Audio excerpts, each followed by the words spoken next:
With Nermeen Sheikh. Let's go back to the January Republican debate when Fox News moderator Juan Williams questioned Newt Gingrich about his food stamp comment. This was Gingrich's response. The fact is that more people have been put on food stamps by Barack Obama than any president in American history. Now, I know among the politically correct, you're not supposed to use facts that are uncomfortable. He had referred to, Newt Gingrich had referred to President Obama as the food stamp president. Peter Edelman. That's part of the attack. They have succeeded in destroying cash assistance in large parts of the country. And so now the attempt is to paint food stamps as the new welfare. And it's just kind of mind-boggling because with the particular weakness in the economy during the recession, there are so many people who would have been in so much deeper trouble without food stamps. And it's one of the great policy successes of our country. And it certainly has proven to be one of the strongest, for lowest income people, one of the strongest anti-recessionary tools that we could have. So he's just off in some la-la land. I mean, it's a totally political formulation. It turns out not to have had a lot of traction. Of course, Gingrich turned out not to have a lot of traction. You also talk, Peter Edelman, about the link between wealth distribution and poverty in the U.S. You said previously you used to think of these as two distinct issues, wealth distribution and poverty alleviation, and then you came to change your mind.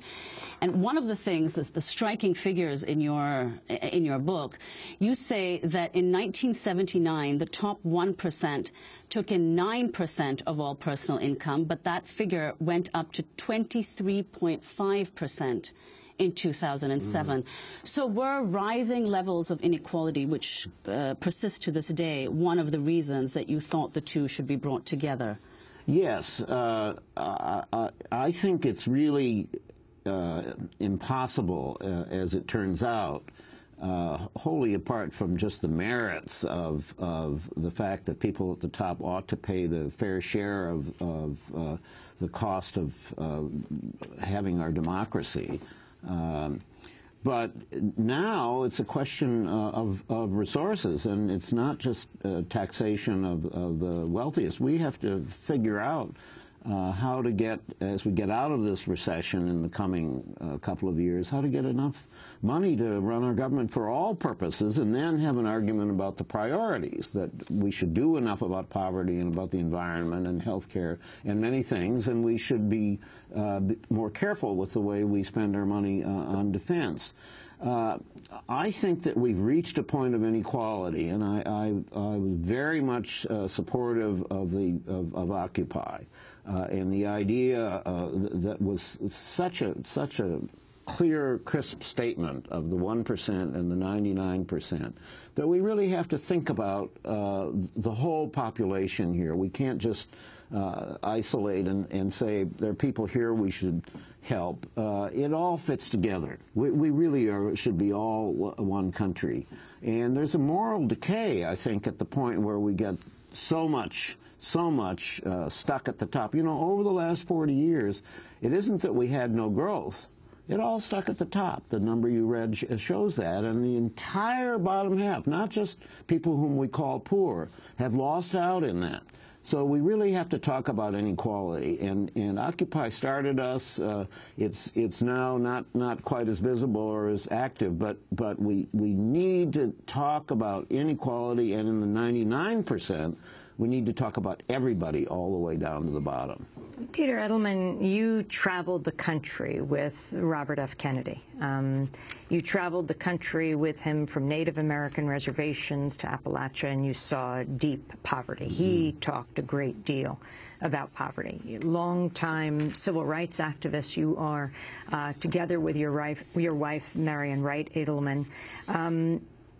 you had a split with the Clinton administration. You were close friends. But what happened after you walked out of the administration in protest on welfare reform? And where do you think the Democrats also stand today, including President Obama, when it comes to poverty? Compare Obama with Robert F. Kennedy, your mentor. I think that there are two things I would say about President Obama. One of them is that actually his record on poverty is quite good. The health law, the Affordable Care Act, adds 16 million people to Medicaid, adults between the ages of 1864 who had been left out of Medicaid since 1965 when it was enacted in the first place. A big, big, big hole has been filled now, and I hope we can keep that. I hope the Supreme Court, at least on that part of it, and hopefully on the whole thing, will uphold it. But that's a big thing. Secondly, the race to the top effort on education. One can argue about the policy, but it's about improving the education of low-income children. And thirdly, in the Recovery Act, the stimulus... Many say that is shifting money away from public school education, though, to charter schools. Oh, that's not true. Race to the Top is money that went to reform school systems. And the Obama strategy does include charters as one element of reform, but you can't reform all of education by only focusing on charters. 90+% of children go to traditional public schools, and this administration has focused properly on that. In the stimulus legislation, well over $150 billion of the 800 and some billion dollars went to low-income people. So his record is good. And then, of course, after 2010, all bets were off because the Congress, especially the House, was just completely unresponsive. In fact, was attacking and is attacking all these programs. The place where I've been somewhat critical is that I think that I understand the political importance of talking about the middle class. That is the kind of economic backbone, and they are being squeezed. There's no question about that. As I've said, the squeeze is not only on the people who suffer the worst, but I don't hear what I call the P word. I don't hear explicit discussion of poverty enough, and we need to get that back into the dialogue. That's the place where I have some concern. But I'm 100% supportive of President Obama overall, and I do think in this area the substance is good. It's true of a lot of things that he's done. He's done a good job on things and doesn't take proper credit for them. One of the causes that you point out in your book for increasing levels of poverty also has to do not just with jobs, but with a living wage. You point out that 50% of jobs pay $34,000 or less a year. I want to turn to New York Mayor Michael Bloomberg. He compared the city council's living wage bill to communism. The bill would raise worker wages at city-subsidized developments. Bloomberg made the comment in an interview on WOR radio. The last time you really had a big managed economy was the USSR, and that didn't work out so well. Not so well. You cannot stop the tides from coming in. We need jobs in the city. It would be great if all jobs in the city paid a lot of money and had great benefits for the workers. Not good for the employers. But if you force that, you will just drive businesses out of the city. Peter Edelman, your comments on that? Respectfully, I disagree with the mayor. The mayor's done a lot of good things. I think in this area, maybe some of his business experience got the better of him. There are living wage ordinances in cities across the country, and San Francisco being a good example, and there hasn't been any huge flight of jobs.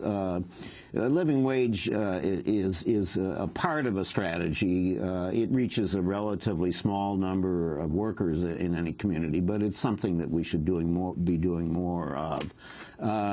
We have to get at the question of low wages across the board. It's just not sufficiently in our conversation that there are 103 million people who have incomes below twice the poverty line, below $36,000 for a family of 3. And those are people who are struggling every day. They're not poor. They don't think of themselves as poor, but they are definitely having a huge difficulty in making ends meet every month. You also talk, Peter Edelman, about the racial dimension of poverty in the U.S. You say that between 2005 and 2009, the median wealth of Hispanics fell by 66%, of African Americans by 53%, while whites lost comparatively little, 16%. And yet you point out that the vast majority of the poor in the U.S. are white. We have to keep 2 ideas in mind. One is that the largest number, not 50%, but the largest number of those who are poor are white.